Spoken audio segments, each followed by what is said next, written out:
Another day, another promise kept. President Trump set to sign a pair of executive orders this morning ending all cashless bail for suspects in D.C. while threatening to pull funding from no cash bail jurisdictions all across the country.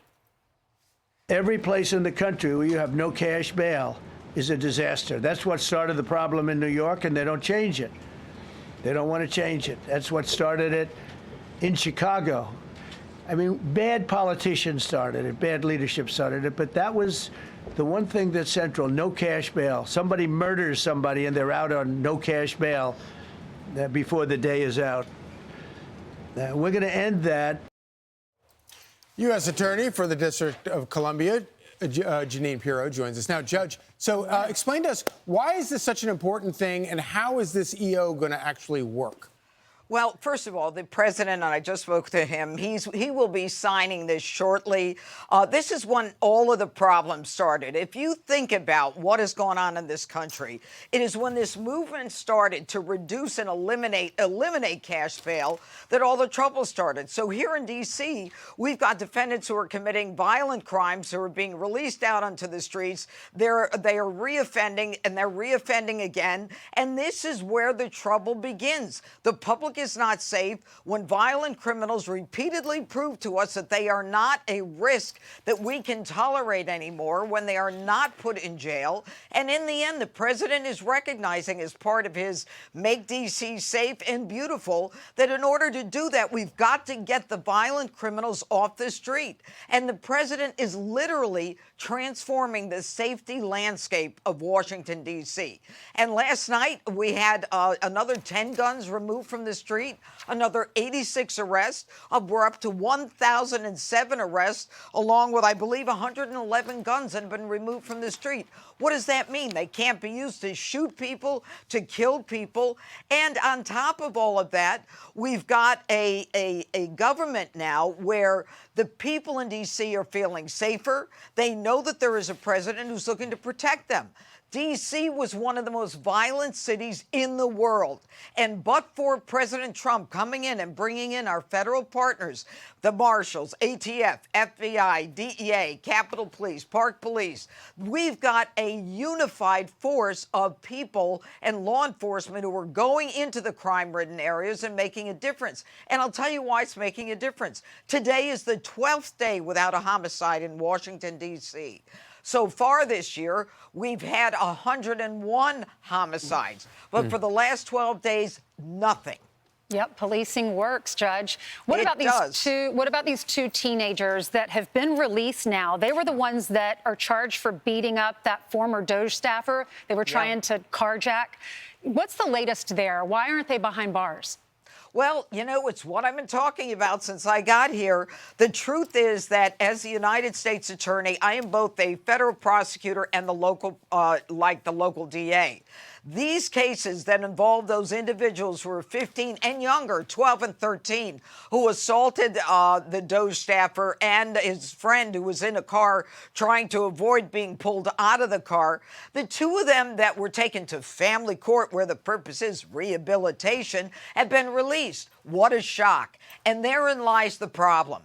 We have got to lower the age of criminal responsibility in Washington, D.C. The gangs and the crews are 13, 14, 15, 16, 17 years old. I can't touch them. Ainsley, if someone shoots someone with a gun and they're 17 years old and that person does not die, I can't prosecute them. I can't get involved with them. It goes to family court. And you've got, you know, yoga, and you've got ice cream socials, and you've got rehabilitation, and you see it before you in a case of national interest. Beating this DOGE staffer to a pulp, a severe concussion, a broken nose, bloodied to hell and back, and what do? They let them out. So, and we got to see if that laws are going to change, because I know you're frustrated, but who will change them? How do they get changed? Well, what the president is doing is the president is proving to the people in D.C. that it can be safe if these laws are enforced. And the president is moving along with all of us in Washington, all of the stakeholders, to make those individuals accountable, even though they are of a lower age group, and bring them into the criminal justice system. And let me just say that in addition to bringing them into the criminal justice system, we want to make sure that there are more judges on the benches. On the bench, the president is putting more judges on the bench. He is moving D.C. It was violent. It continues to be violent, but for what the president is doing. Yeah, let's real quick on Chicago. We keep reports that the president's going to move the National Guard into Chicago next. He's been planning for the last 2 weeks if the reports are correct. That got to Brandon Johnson, the terrible mayor there. Listen to his statement. The president has spent hundreds of millions of dollars to arrest 9 people in D.C. You know, that clearly he's demonstrated that he doesn't have a level of consciousness to understand what it takes to run cities, not to mention an entire country. And so, you know, look, we're going to remain firm. We'll take legal action. But the people in this city are accustomed to rising up against tyranny. And if that's necessary, I believe that the people of Chicago will stand firm alongside of me as I work every single day to protect the people of this city. You know what my response to that is? What? You know what tyranny is? Tyranny is when you can't walk outside and go to dinner. Yep. Tyranny is when they shoot you and the person walks out of jail before you get out of the hospital. Tyranny is when people are not made accountable. And they should hope that the president comes in with this unified force. And his joking only 9 arrests, I'll tell you what the good news is that this mayor can't figure out. The good news is that they're afraid to commit crimes. When you have an increased law enforcement, people in the community, especially the crime-ridden community, they're saying, thank you. They're afraid to commit crimes because they know they'll be accountable. Johnson ought to hope that the president comes there to clean up the mess in Chicago. Well, if you want to see how his policies are working, look at Chicago. And Brian said his approval rating, and one of the approval ratings was 6%. Yeah, he's got 6% approval. Another one, the high was 26%.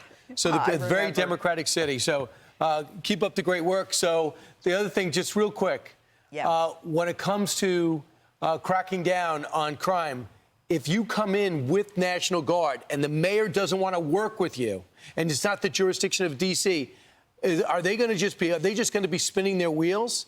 There's not going to. Where's the cooperation needed to get success in a city where they don't want them there? You know what? At that point, I'm not so sure that you need the cooperation. What you need is the ability to arrest criminals, and the president will make sure that he has all of the mechanisms in place to do that. And as long as you have a prosecutor who is willing to take those cases, as I am, to make the strongest cases you can in front of the courts and in front of the judges, we will make a difference in the quality of life, just as President Trump promised he would do. And he's doing it. All right, Judge. Thanks so much. Thanks, Great Judge. to see you. Thank you. Yeah, good to see you. I'm Steve Ducey. I'm Brian Kilmeade. And I'm Ainsley Earhart. And click here to subscribe to the Fox News YouTube page to catch our hottest interviews and most compelling analysis.